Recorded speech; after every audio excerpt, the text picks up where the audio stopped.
Bueno, ¿qué tal a todos? Bienvenidos. Pues bueno, hoy vamos a estar hablando de serverless. Para los que no me conocen, mi nombre es Leifer Méndez, tengo más de 12 años de experiencia en el mundo del desarrollo del software, me he desempeñado tanto en el área del front como en el backend y últimamente en los últimos 3 años estoy también mucho en lo que es el proyecto de código abierto, así que he participado en proyectos como el framework de Qt, he lanzado varias cosas ahí, los que me siguen pues saben más a profundidad qué cosas he incorporado en el framework. Y también tenemos la creación de una librería, de un framework que te ayuda a crear pues todo lo que son asistentes virtuales que se conectan con WhatsApp. Para personas luego que quieran pues saber a fondo qué cosas hacemos, me pueden seguir en cualquier red social como YouTube, en GitHub, LinkedIn, como Leifer Méndez. Y bueno, este soy yo. Ahora sí. Vamos a empezar, ¿no? Hoy vamos a hablar sobre serverless, que es uno de los temas que llevo yo llevo haciendo serverless no muy como avanzado o no muy seguidamente desde hace 4 años, cuando estaba mucho de lleno en todo lo que es el tema de cloud.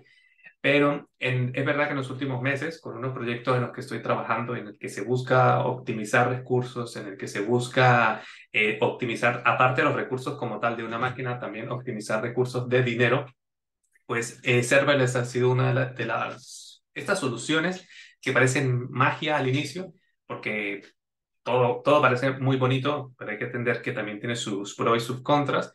Y básicamente la palabra de serverless significa literalmente como sin servidor. Esa se puede decir que la traducción así muy rápida, pero obvio que existe un servidor. Lo que pasa es que no existe ese servidor de manera tradicional como nosotros lo conocemos, como esa máquina que es para ti exclusivamente y que tú tienes que, aparte de mantener y desplegar, también tienes que conocer todo lo que es el tema de la administración de la infraestructura, el aprovisionamiento, etcétera, ¿no? Entonces, sin servidor en sí es una solución que te permite a ti crear y ejecutar aplicaciones con rapidez, con menor costo de propiedad y por supuesto que no es necesario aplicar todo este tiempo o invertir tiempo en lo que se requiere administrar infraestructura. Imaginemos el caso de que tú no necesitas instalar un Nginx, no necesitas instalar un Apache, no necesitas saber qué es un virtual host.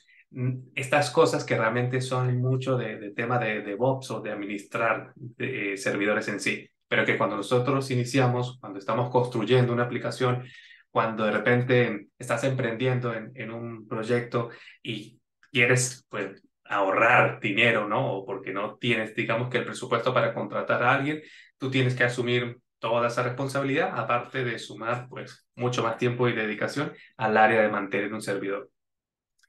Ahora, esto serverless, sí, esto es como sin servidor, pero ¿qué realmente, cómo podemos interpretar esto? Al final vamos a hacer un demo, porque a mí me gusta mucho también mostrar código en mis presentaciones y no solamente quedarme con los slides. En un plano podemos imaginar que esto que tenemos aquí, muy pequeño, es nuestra instancia, nuestro VPS, nuestra máquina que hemos comprado. Esta máquina tiene unos recursos en sí, memoria RAM, CPU, almacenamiento y otras características. Tú tienes el poder absoluto y el total control sobre cómo administrar dichos recursos dependiendo de tu aplicación. Eso quiere decir que vas a poder encontrar límites a medida de que tu negocio va avanzando. Hoy puede que tengas una aplicación con 1, 10, 15 usuarios, que tal vez eso no tiene realmente un gran impacto, pero como toda aplicación, la idea es que esto crezca, que crezca de una forma rápida, de una forma potencial, de una forma también que los usuarios ingresen de manera exponencial. Tal vez hoy tienes 10, mañana tienes 100 y el fin de semana tienes 1000. Ahí te vas a encontrar con limitantes de rendimiento, porque seguramente esta pequeña máquina ya no va a soportar todo esto. Y nosotros, como desarrolladores, realmente, imagínate tú que estás en una pequeña empresa o que estás comenzando, dices, no me queda el tiempo para, aparte de ir sumando lógica, de ir agregando nuevas características a mi aplicación, ahora también necesito invertir mucho más tiempo para entender cómo sobrepasar este límite, para entender cómo optimizar mi código o tal vez para simplemente saber empezar a hacer cálculos, ¿no? Te encuentras ya con un problema más de producto, más de cuánto inversión necesito yo hacer para poder expandir mi negocio. Y a ti, como desarrollador, lo que te interesa es hacer código, subir características y que funcione, no limitarte con eso. Uno de los beneficios que vamos a ir viendo es el hecho de entender este cambio mental, porque cada vez que nosotros vemos serverless, nos llama muchísimo la atención que nos lo venden con dos cosas. Es como que te desvinculas de la infraestructura y que todo va a ser mucho más económico. Imaginemos el caso de tu aplicación. Una aplicación puede estar constituida por diferentes módulos. Imagínate un módulo de autentificación, que es imaginemos una plataforma de estudio, ¿no? Y que tienes tu módulo de registro usuario, iniciar sesión, recuperar contraseña, etcétera. Ese módulo pasa a ser como una caja dentro de tu enorme bloque. Otro módulo puede ser el tema de cargas de archivos. Imaginemos que si es una plataforma de estudio, vas a tener que cargar videos. Estos videos en la mayoría de los casos, no suele ser el video en crudo el que se le envía a la persona, sino hay una serie de procesos que tal vez tú como usuario ahora no lo logras entender a primera vista, pero que están presentes. Imagínate el caso de YouTube, el caso de Udemy, estas grandes plataformas en las que día a día hay gente que está subiendo y cargando archivos multimedia. Esos archivos multimedia que pueden pesar gigas, decenas de gigas, porque los grabaron en 4K en las mejores resoluciones del mundo. Si alguien está en otro país donde la conexión a Internet no es suficientemente estable, lo que va a ocurrir es que básicamente la experiencia de desarrollo para esa persona, la experiencia de usuario para esa persona, no es la mejor. No le va a cargar nunca el curso, va a tardar demasiado y si lo está viendo desde un dispositivo móvil, realmente no va a aprovechar toda esa calidad. Un proceso que se suele realizar continuamente es el hecho de hacer vamos a llamarlo como una especie de redimensionamiento de cada uno de estos archivos, de estos ficheros .mp4 o el formato de video que se esté utilizando para crear copias exactas, pero con diferentes características. Tal vez en 480p, 1024, 720, para diferentes resoluciones, así como funciona Netflix. Y es por eso que a veces nos carga más rápido en el móvil que en el televisor, porque el televisor, pues, digamos que Netflix tiene la capacidad de determinar que ese dispositivo puede reproducir una calidad pues, mucho más superior a la de un teléfono y por eso en algunos dispositivos carga, incluso en la misma conexión de red inalámbrica, carga más rápido que en otros. Es por eso. Ese tipo de procesos es un proceso que a nivel de rendimiento tiene un costo excesivo, pero puede ser que en tu aplicación, cuando estás iniciando, no es un proceso repetitivo. El caso particular, por ejemplo, yo tengo mi plataforma de estudios y todos los días no estoy subiendo cursos, pero es verdad que todos los días las personas sí están consumiendo el curso. Yo puedo tener ahora literalmente tengo una máquina pequeña, así como la que mostré casi que en el slide anterior, donde mientras yo no suba cursos, esa máquina da suficiente, o sea, está apta para la cantidad de usuarios que manejo actualmente, pero si yo llego a subir un curso y ejecutar toda esta serie de procesos de redimensionamiento dentro de esa máquina, se satura, porque es una máquina que no tiene grandes recursos. Estoy hablando de unos 2 o 4 gigabytes de RAM. Estos procesos son muy demandantes, tienen un costo excesivo. Este tipo de procesos, que ahora puede ser un video, pero también puede ser la generación de facturas, de certificados PDF en PDF o manipulación de imágenes, todo esto que está hoy muy de moda con tema de inteligencia artificial y hacer fotomontajes y todo este tipo de cosas, tienen costo excesivo. Pero tal vez no es un constante, no es algo en que 24 horas al día las personas están haciendo este tipo de proceso. Esto nos lleva a a una de las posibles soluciones más sencillas. Cuando nosotros nos enfrentamos a esto, lo primero que se nos ocurre decir es hay que hacer un escalado vertical. O en otras palabras más comunes es hay que cambiar de servidor y meterle uno que tenga mucho más memoria RAM, mucho más CPU y muchos más recursos. El problema es esto, sí, solución rápida, sencilla, básicamente un clic, se paga y boom, tienes la solución. pero se nos incrementa un costo fijo al mes. Y ahí comienza talón de Aquiles para todo este tema de arquitectura, porque sí, tú tienes tu aplicación en la cual ahora ya puedes hacer más procesos, pero empieza el detalle en el que tal vez tienes una máquina muy grande o con muchos recursos donde esos recursos realmente brillan es en 3 horas picos del día o en 1 hora pico del día. Si hacemos una analogía, es como cuando uno alquila o renta un local para un restaurante que solamente vende, digamos que a la hora del mediodía, pues vende la comida, ¿no? Tú estás pagando un alquiler por ese restaurante o por ese local 24 horas, 7 días a la semana. Da igual si lo abres 24 horas o da igual si lo abres 2 horas. Tú estás pagando esa renta. Entonces, esto es el equivalente, ¿no? Tienes un costo fijo. A nivel de arquitectura, más allá de la vertical, pues podemos optar por lo que sería una arquitectura horizontal. Y esto también, pues tiene sus beneficios, tiene sus contras. La arquitectura horizontal es, vamos a extrapolar el mismo caso, ¿no? Como necesito más recursos, la única diferencia es que en lugar de escalar mi máquina, ahora voy a poder tener muchas más máquinas pequeñas, pequeñas maquinitas de 1 GB, de 2 GB de RAM.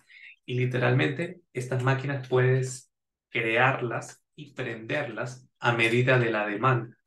Si tienes 3 horas o 2 horas picos al día, pues tú puedes incluso ya a través de tener una proyección, saber que se me sube el tráfico a las 9 a.m. y se me vuelve a subir a las 3 p.m., puedes colocar como una especie de agenda, de agenda, de una tarea programada para que 5 o 10 minutos antes comience a duplicarte o a triplicarte la cantidad de recursos que necesitas.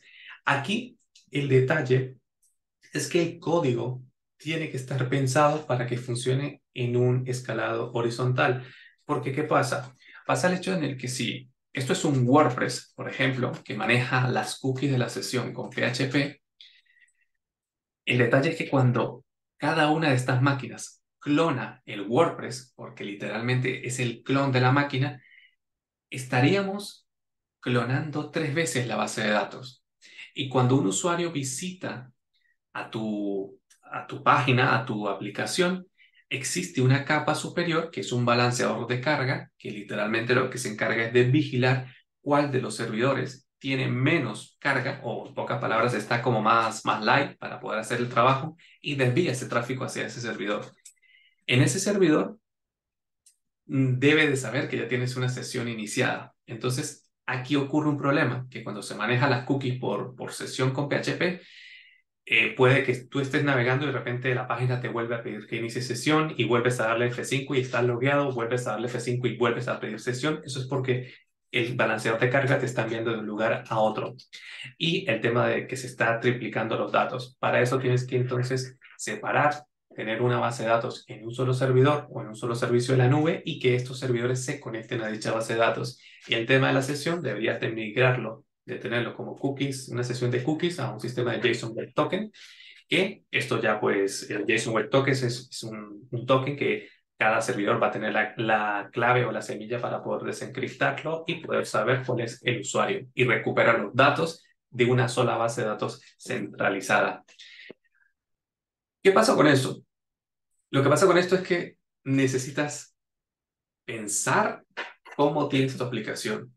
Necesitas invertir ahora entonces mucho más tiempo y horas de conocimiento para entender cómo funciona una arquitectura horizontal o necesitas pagarle a alguien para que te monte esto y te mantenga esto. Entonces, si volvemos al caso inicial de los $250, hay que sacar cálculos, ¿no? Hay que decir, oye, ¿será que me sale más viable pagar los $250 al mes o me sale más viable aprender y aplicar esto o pagarle a alguien? Esto, por supuesto, dependiendo del nicho de negocio, dependiendo de cuáles son tus proyecciones, pues tienes que tomar una decisión. Por supuesto que la decisión horizontal es mucho más escalable. O sea, si mañana te llegan 1.000, 2.000, 5.000, 10.000 usuarios, puedes ir replicando este modelo, montando servidores más pequeños. Ahora, el punto aquí es que estás clonando toda tu aplicación y volvemos a caer una situación inicial que tal vez estás clonando toda tu aplicación, pero realmente solo necesitas el tema del módulo de la carga o el procesamiento de las facturas o el procesamiento de los videos. Estás pagando por máquinas clonadas que tienen todos los módulos, pero que realmente tú no estás utilizando todos esos módulos. El caso es llevar esto a serverless. Y el serverless es como si hablamos de la analogía del alquiler del local. Imagínate que tú alquilas ese local por horas. Tú todos los días dices, yo voy a alquilar este local 2 horas al día porque yo sé que esas son las 2 horas que yo vendo y pagas solamente por esas 2 horas. Y imagínate un local, un espacio en el que no tiene límites, en el que tal vez hoy entraron 10 clientes y tienen la capacidad para 10 clientes, pero si mañana entran 1 millón de clientes, tiene la capacidad para 1 millón de clientes. Esa es la analogía del serverless, es pagar única y exclusivamente por lo que estás usando. Cuando alguien te visita, estás pagando por esa petición o por la cantidad de peticiones que estés solicitando a los recursos de la infraestructura de la nube. El tema de los cobros lo veremos un poco al final, hablaremos sobre ello, pero si lo vemos de esta manera, imagínate que todas estas cajitas grises son como bloques de recursos que están optimizados para el proceso que tú quieras realizar. Si es un proceso en Node, si es un proceso en Python, y así sucesivamente. Hay limitantes, hay cosas que tienes que tener en cuenta al momento de poner en marcha todo lo que es el tema de los serverless. Por ejemplo, se recomienda que se tenga una especie de máquina semilla como la máquina principal, la que te va a brindar el front. La persona viene, te visita, entra a su página, ve todas las cosas, porque esos procesos no son altamente, no consumen muchos recursos, pero si alguien le da clic en procesar un certificado, un diploma, subir un video, redimensionar un video, esa tarea, como es una tarea que consume muchos recursos, lo que se hace es que se envía una petición para que ese código, que es el código pesado, se ejecute en esta sección, por así decirlo, en esta sección, en esta porción de recursos. Si otra persona hace la solicitud al mismo tiempo, no pasa nada, porque se habilita otro espacio más. Si 1000 personas hacen la solicitud, no pasa absolutamente nada, porque ese código se está ejecutando en todos los recursos que disponga el proveedor de la nube. Básicamente recursos ilimitados, hasta donde aguante tu tarjeta de crédito, básicamente, porque él te está dando todos los recursos. El detalle que los proveedores obviamente limitan, bueno, más que los proveedores es como en sí la infraestructura tiene que tener unas limitantes. Estas ejecuciones que se realizan en estos servidores tienes que configurarlas para ver cuánto tiempo de vida tú le vas a poder setear, asignar. Por ejemplo, te van a decir, oye, no puedes procesar algo que consuma más de 5 minutos de procesamiento, porque tal vez si estás ejecutando más de 5 minutos de procesamiento, lo mejor es que optimices y lo dividas en otros subprocesos, o este tipo de cosas. O si es un redimensionamiento de un video que te va a tomar mucho más tiempo porque es un video de 1 hora, te van a decir, oye, pues esto lo que necesita, aparte del Lambda, es que conectes con un servicio especializado en redimensionar los videos. De igual manera, si alguien está redimensionando videos, es porque ya conoce un poco más este tipo de limitantes. Pero, por ejemplo, tema de PDFs y certificados, que es donde yo lo he aplicado, se puede ejecutar perfectamente en un Lambda porque los Lambda tienen una cosa que es el problema, se puede decir, no es un problema, que lo llaman el encendido frío. Es como cuando uno va a prender un vehículo de carburador en la mañana, que tal vez tienes que darle mucho al encendido y bombearle un poco de gasolina. Ese es el encendido frío. Pues algo similar pasa con los Lambda. La respuesta no es inmediata, a no ser que ya esté prendido. Por ejemplo, si nadie ha solicitado un certificado PDF, cuando haces esa primera petición tarda un poco mientras la infraestructura te da a ti los recursos. Y luego que prende, eso dura un tiempo de encendido, de acuerdo al proveedor. Ya puedes hacer más peticiones, que ahora sí la respuesta es mucho más inmediata. Eh, Cada proveedor también te va a ofrecer a ti, dependiendo de la tecnología que manejes, y esto lo tienes que configurar, es el hecho de cuál es el runtime que tú necesitas. Em, por poner un caso, por ejemplo, Amazon AWS hace poco publicó o lanzó que tiene el runtime 20 o 18, no me acuerdo ahora en este momento. Eso quiere decir que las características de Node 18 ahora están disponibles en ese runtime. Porque técnicamente esto, lo que ellos ejecutan es como una especie de una capa personalizada de Node 18, pero adaptada que se pueda ejecutar dentro de un Lambda. Hay muchas cosas, hay muchas funciones modernas que no van a poder ejecutarse en un Lambda por temas simplemente de limitación de la infraestructura, porque no están hechos para que una aplicación viva por un periodo muy largo de tiempo, sino están hechas es para que simplemente ejecuten, respondan y mueran. Porque ese es el propósito tuyo, es pagar solamente por ese tiempo de ejecución, por esa petición. Porque de lo contrario, si tú necesitas que la aplicación viva, entonces tú no necesitas un lambda, necesitas cambiarte a un modelo tradicional. Vamos a seguir avanzando porque me queda aquí muchísimo tiempo. Ajá, los contras. Uno de los contras, por ejemplo, cuando nosotros tenemos base de datos, de repente tú tienes tu aplicación de Node y estás utilizando Mongo, por ponerte un ejemplo. Estamos pues acostumbrados a colocar pues nuestra aplicación para que haga el típico mongodb.connect, para que inicie esa conexión, para que la conexión quede viva y luego los diferentes servicios o controladores de tu aplicación puedan hacer uso de esta misma conexión y poder hacer la escritura en una base de datos. Ese tipo de cosas no se van a poder hacer en un lambda. Tienes que cambiar el switch y pensar, ¿cómo hago para que mi aplicación mantenga su usabilidad, para que haga exactamente lo que yo quiero, pero poder esquivar este problema lógico? Tienes que implementar, por ejemplo, soluciones. Ahora Mongo Atlas, hace muy poco ya sacó su servicio de Mongo Atlas Serverless, que es básicamente que tú crees un instanciamiento de la conexión, haces las cosas que tienes que hacer, ellos resuelven su parte como si fuera una petición fetch, un post, un request, literalmente así como si estuvieras hablando con tu base de datos, pero a través de peticiones HTTP. Ellos te dan una respuesta y tu aplicación sigue estando de la manera habitual. Otros proveedores como Vercel, como Supabase, ya ofrecen este servicio. Cuando tú creas el instanciamiento, la creación del cliente, ellos ya están preparados para poder trabajar a nivel de serverless.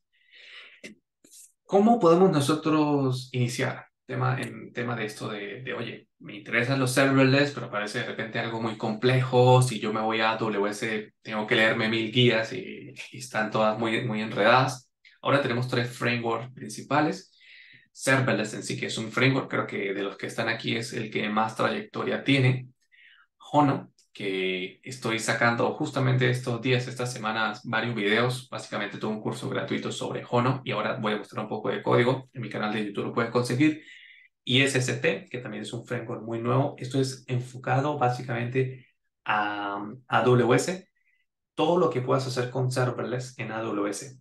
Básicamente es como un framework especializado para AWS sobre serverless, pero de una manera muy fácil, como si fuera una especie de Next, de React, pero solamente consumiendo servicios de AWS. Voy a mostrar aquí una de las temas que acabé de mencionar sobre lo de la conexión de la base de datos. Y lo digo porque una persona en el último video, cuando yo estaba haciendo la implementación de la base de datos, me decía, oye, Leifer, pero cada vez que se hace una petición, se está creando una nueva conexión y eso a nivel de recursos de máquina, pues puede hacer que se sature, que el propio Mongo te rechace a ti la conexión siguiente, ya que tiene un límite de conexiones. Básicamente, en una infraestructura, en un pensamiento tradicional, cuando nosotros instanciamos una conexión, esto es lo que sucede, ¿no? Como que se instancia la conexión, se hace una petición, digamos, vamos a verlo así, esta es la aplicación tuya, alguien hace una solicitud de ver los 10 productos más vendidos. Esto entra en tu servidor, el servidor abre una conexión y va y consume en una base de datos. Esto es más o menos lo que sucede. Si yo abro conexiones cada vez que se pide o se solicitan datos, este 1, 2, 3, 4, 5, 6, 7 y la cantidad de conexiones, la base de datos suelen tener un límite, 100 conexiones o 200 conexiones. Esto es una fórmula matemática de acuerdo a la cantidad de memoria RAM que tiene el servidor donde vive esta base de datos. Por una cantidad de memoria RAM puede abrir una X cantidad de conexiones. Los sistemas de serverless aplican una cosa que se llama como el pool de conexiones o el pooling. Es básicamente como que todas las peticiones son interpretadas por un adaptador, que este adaptador es capaz de saber si existe previamente una conexión abierta con la base de datos o no. En resumidas cuentas, es como utilizar un camino. Si ya existe una conexión abierta, va a reutilizar esa conexión abierta. Si no existe, la va a crear. Una especie como una especie de caché de la conexión. Es como vamos a reutilizar una conexión que ya esté abierta. Esto es algo que se popularizó mucho ya cuando salieron este tipo de herramientas de infraestructura como Vercel, como el propio Supabase. Y esto es algo que se lleva aplicando desde hace tiempo. Incluso en la banca utilizan mucho este tipo de cosas, solo que ellos mismos crean sus adaptadores de pool de conexiones. Supabase, pues, nos da un gráfico exactamente igual. Básicamente esto sería una conexión sin el pooling y con una conexión que hace la reutilización de su pool de conexiones. En este caso lo llaman el Supabvisor. Y que literalmente es este proceso que vemos aquí en verde, es el que se va a encargar de saber si existe una conexión abierta o no y poder reutilizar dicha conexión. Así que nos despreocupamos con ese otro problema técnico en nuestro código. Voy a mostrar eh, una aplicación, sí, porque aquí vengo a la parte del demo. Voy a mostrar una aplicación que es la aplicación en la cual, esta la voy a dejar para ahora, vamos a ir aquí a esta. Esta aplicación lo que estamos haciendo es quiero mostrarlo porque las personas que vienen de Node con Express van a entender muy rápidamente lo que estamos haciendo aquí. Estamos utilizando el framework de Hono.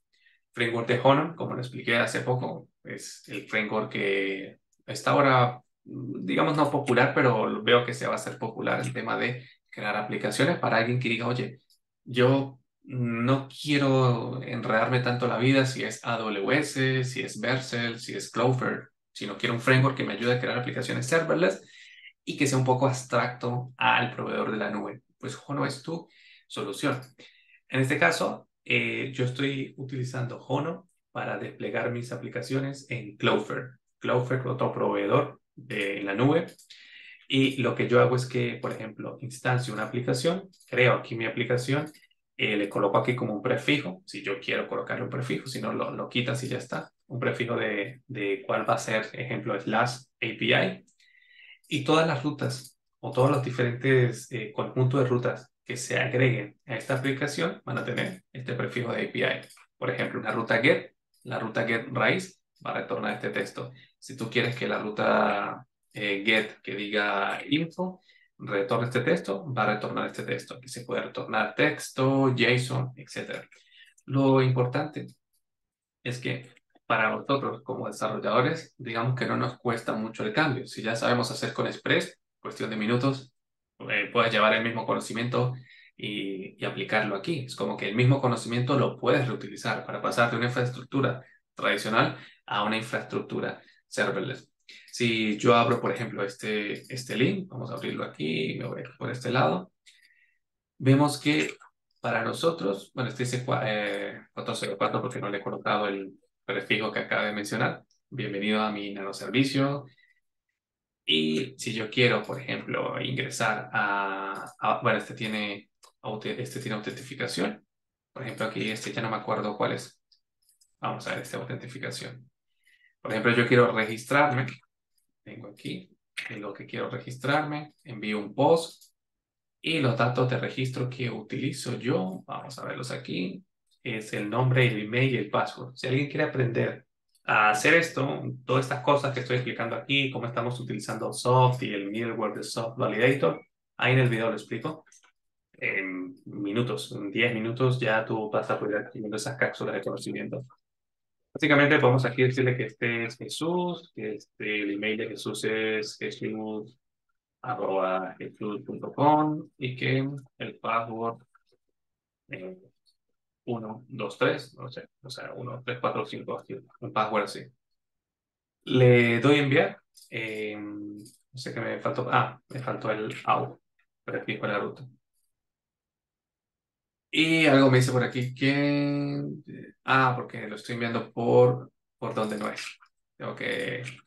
bueno, porque lo programé así, para que no se enviara por este lado, sino se enviara por este formato. Así que nada, pues un minutito más mientras que envían el texto aquí. Le colocamos jesús.com y le colocamos aquí un password que sea serie de números. Le damos a enviar y vemos ahí que se registró un usuario. Para una persona, para un desarrollador en sí, esto es transparente. Oye, es un comportamiento, pues, el normal, el que yo espero. Para el usuario es exactamente igual. Para términos de costo, términos de dinero, términos de recursos, solo se van a cobrar por el número de peticiones que se realicen. Si nadie visita tu página en un mes, en un día o en X tiempo, no vas a pagar por un servidor por ese tiempo.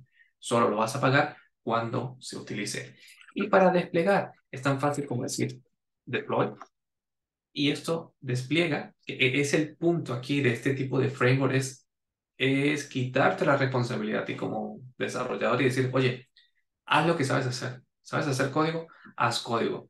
Que si hace AWS o que si es Cloudflare, no pasa nada. Este framework se va a encargar de hacer eso. Aquí podemos ver, mira, él ya nos dio la ruta.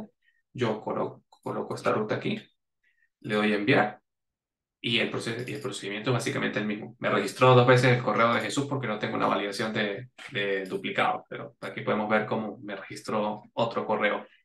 Y lo hemos desplegado en este momento, o sea, en vivo. El despliegue duró, no sé, 10 segundos fue lo que duró.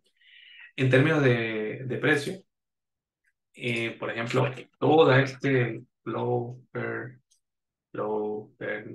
ya se me olvidó hasta cómo se escribe esto, el flow per, aquí los precios del worker. Si nosotros vemos los precios de los workers, digamos que tienes una capa de 100.000 peticiones por día, que básicamente es totalmente gratuita. Obviamente tiene una serie de limitantes, ¿no? En temas de invocación, cantidad de ejecución, recursos que tal vez necesite, ¿no? No es lo mismo que tu ejecución necesite 50 megabytes de memoria RAM a que necesite 250, pero en tal caso, si tú dices, oye, yo quiero un poco más con un costo de $5 al mes, como una especie de cuota fee, ya tú te liberan una cantidad de recursos, ¿no? Para que tú puedas seguir haciendo muchas más cosas.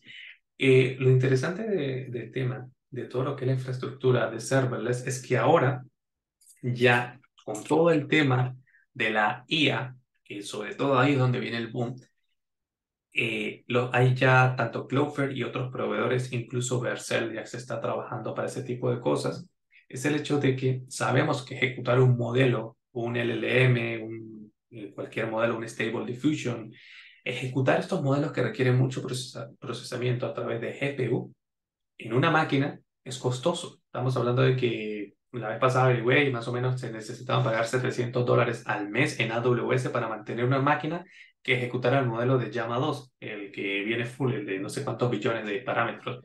Pero son $700 mensuales, úsese o no se use.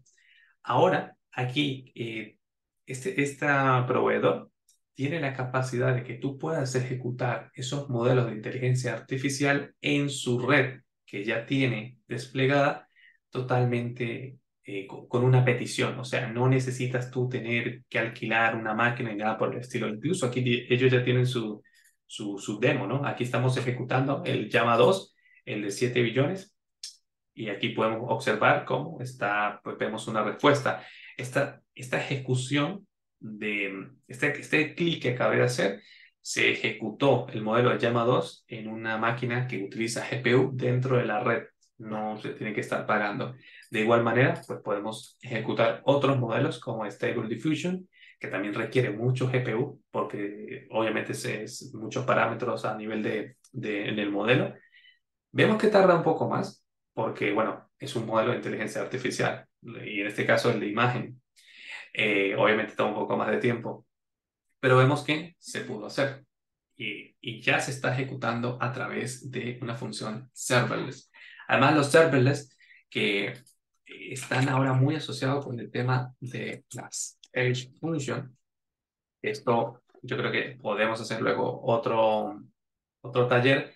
Las Edge Function, vamos a decir lo que es el mismo concepto de los serverless, pero ahora se aplica a que si alguien te hace una petición desde la China y alguien te hace una petición desde Brasil, esas dos peticiones serverless lo que van a hacer es buscar en la red cuál es el servidor más cercano para evitar pues, el delay y obtener la respuesta mucho más rápida y ejecutar esas funciones serverless lo más cercano al usuario. Básicamente ahora el backend se quiere acercar al front. Es como, sí, casi literalmente, ¿no? Si el front hace un clic en Brasil, el backend se va a ejecutar en el país más cercano. Si el front hace un clic en la China, se va a ejecutar no sé, en un país de Asia, pero hacia allá está evolucionando todo lo que es el tema de los serverless. Y por último, por ejemplo, esto que vimos fueron funciones, fueron endpoints, ¿no? De backend muy sencillitos, pero de igual manera, a nivel de front, con React, con Next, en este caso con Qt, yo te puedo mostrar que es muy sencillo. En este caso, el adaptador que tenemos en Qt está utilizando serverless, serverless como framework, es que le colocaron el mismo nombre, el framework se llama serverless para hacer cosas en serverless. Y podemos hacer, por ejemplo, hacer una modificación por aquí de algo. Vamos a ir aquí arriba. Bueno, este es el header. Vamos a ir por aquí. Y vamos a decirle por aquí, hola mundo. Y lo que hacemos es un compilado de la aplicación. Esto no tiene nada que ver con serverless, sino más con el framework en sí. Y lo que te quiero mostrar es toda esta aplicación, que al final lo que termina resultando es HTML, CSS, JavaScript, los pilares de la programación web, se van a comprimir, por colocarlo de una manera, se van a comprimir, a compactar y se van a desplegar, en este caso, en una función serverless de AWS. Para el usuario sigue siendo, bueno, para el desarrollador sigue siendo transparente, porque tú vas a ejecutar un comando tradicional, como es el de compilar, pero después podemos hacer la ejecución de un comando muy sencillo que es el deploy, y este deploy ya se encarga de, a través de framework de serverless, obtener todo el compilado que podemos ver aquí en la carpeta de distribución, que esta es en sí tu aplicación, y aquí vemos la sección del servidor, que este código que está aquí, lo genera automáticamente el comando de compilación, que este entry point de AWS es el que se va a subir y que va a ser capaz de leer todos los demás ficheros, pero a ti, repito una vez más, eso como desarrollador son cosas un poco transparentes. A ti lo que te importa es hacer código, que la aplicación funcione, que siga metiendo características, que la aplicación siga generando dinero y que para la empresa tenga mucho escalabilidad, porque básicamente aquí ya tú te deslimitas los recursos, es hasta donde aguanta la tarjeta de crédito, te quitas la mantenibilidad de un servidor y aparte de eso, pues todo es mucho más rápido, mucho más rápido cuando se tiene el pensamiento, ¿no? Se tiene todo ese diagrama de ideas bien planteado. Estás pagando única y exclusivamente por lo que el usuario está solicitando. Y vemos aquí que en cuestión de, no sé, un minuto 20, observamos que nuestra página ya se ha desplegado y aquí vemos ese hola mundo. Observamos que vemos como el primer inicio tardó un poco más porque era como el arranque en frío. Y esto es lo que quería compartir. Tema de serverless, entender cómo funcionan estas plataformas por debajo. He visto que muchas personas usan Vercel y a mí me encanta Vercel, también lo uso, pero cuando de repente dices, oye, tienes que hacer esta cosa, ejecutar un renderizado, ejecutar un proceso que lleva mucho más carga de ejecución y en Vercel no lo permiten, nos bloqueamos, no sabemos qué está pasando, pensamos que es un error del código y seguramente es un error delimitante de la infraestructura que estás usando en ese momento. Y vamos a ver si hay preguntas por aquí.